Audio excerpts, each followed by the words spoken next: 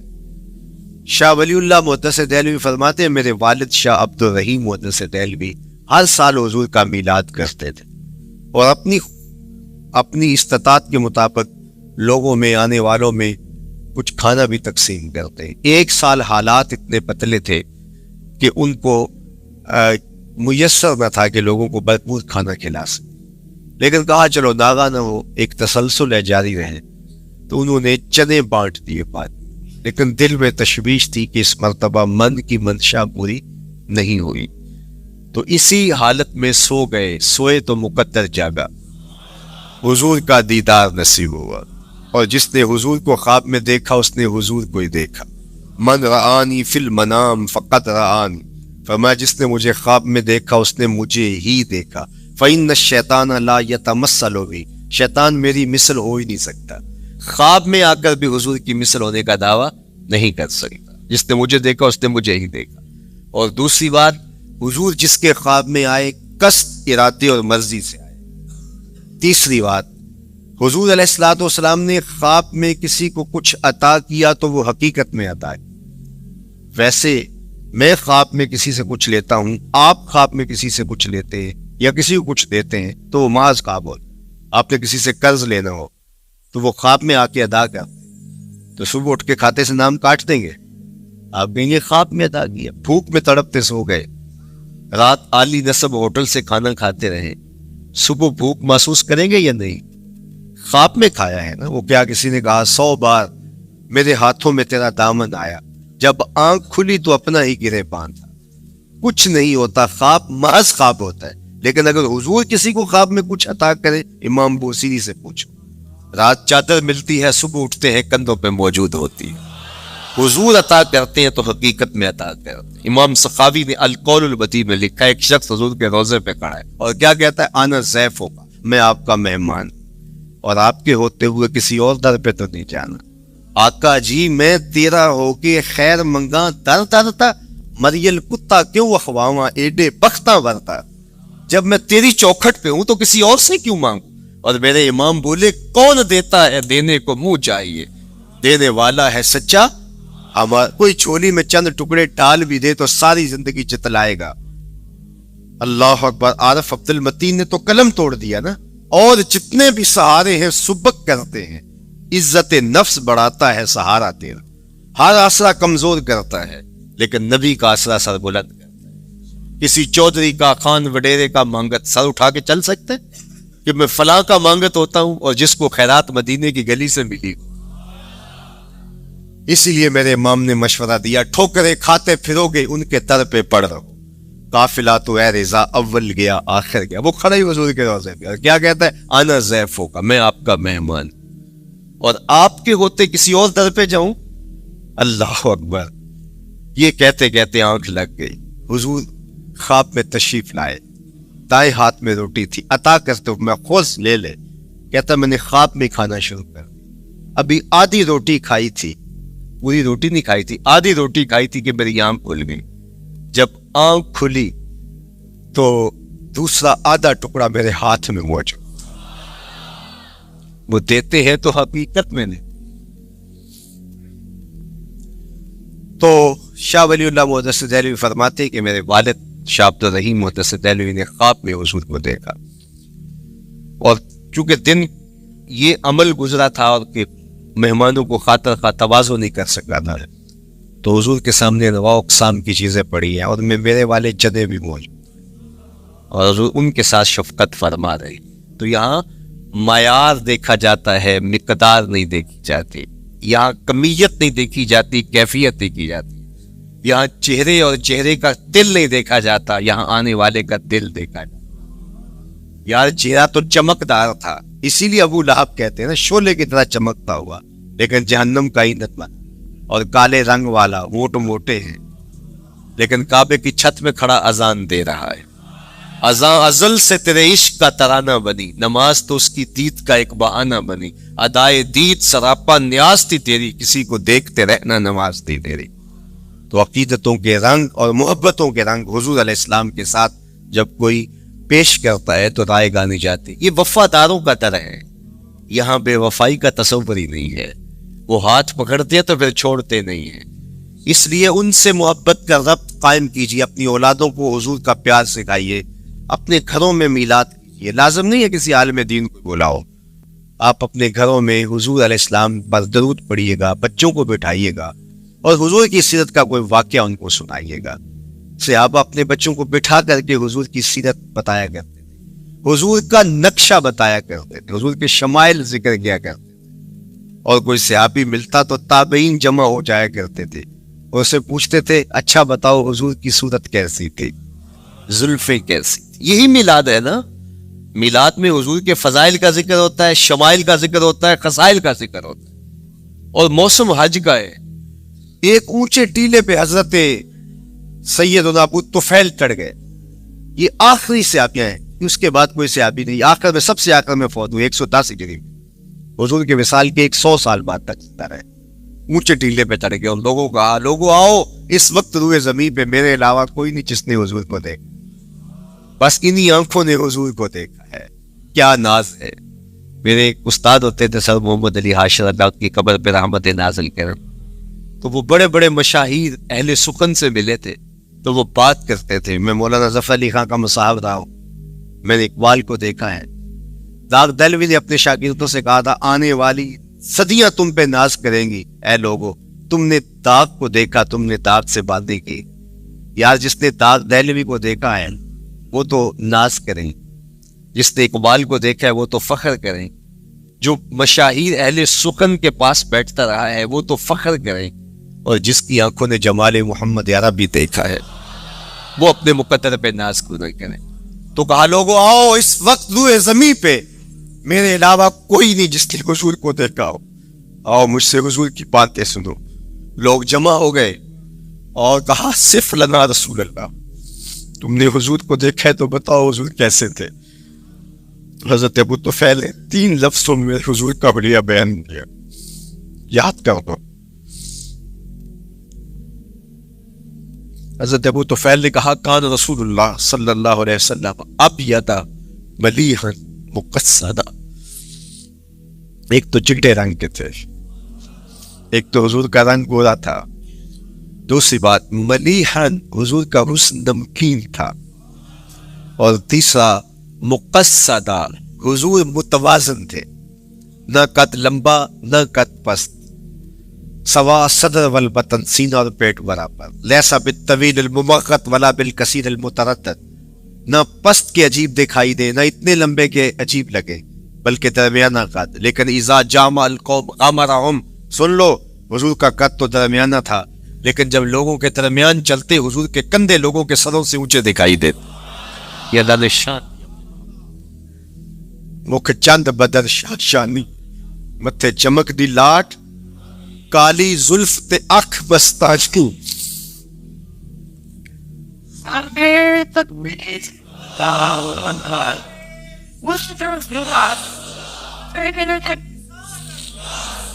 کالی زلف تے اکھ مستانی ہے, مخمور رکھی ہمت بھری ہے. لیکن میں آپ کو کہوں گا درود پڑھتے ہوئے آج جلوس میں شامل ہو, حضور کے ذکر سے سرشار ہو کے جلوس میں شامل ہو, اور پورے نظم کے ساتھ اگر آپ کے جلوس میں کوئی کسی کی گاڑی گھس بھی آتی ہے اس کو پیار دینا, اس کو راستہ دینا, اور اس کو حضور کی رحمت کا احساس ہو کہ یہ رحمت کو ماننے والے لوگ ہیں, اور حضور پہ درود پڑھتے رہنا, عقیدتوں کے رنگ میں رہنا. امید ہے کہ جس طرح حضور نے بچیوں سے کہا جو حضور کے جلوس میں شامل تھی کہ کیا تم مجھ سے محبت کرتی ہو, تو انہوں نے کہا جی ہم اسی لیے تو آپ کے قصیدے پڑھ رہی ہیں. تو حضور نے فرمایا واللہ میں بھی آپ سے محبت کرتا ہوں. تو ہو سکتا ہے حضور ہمیں فرمائے میرے میلاد کے جلوس میں آنے والوں میں بھی تم سے محبت کرتا ہوں. اللہ آپ کو سلامت رکھے. وآخر دعوانا ان الحمد.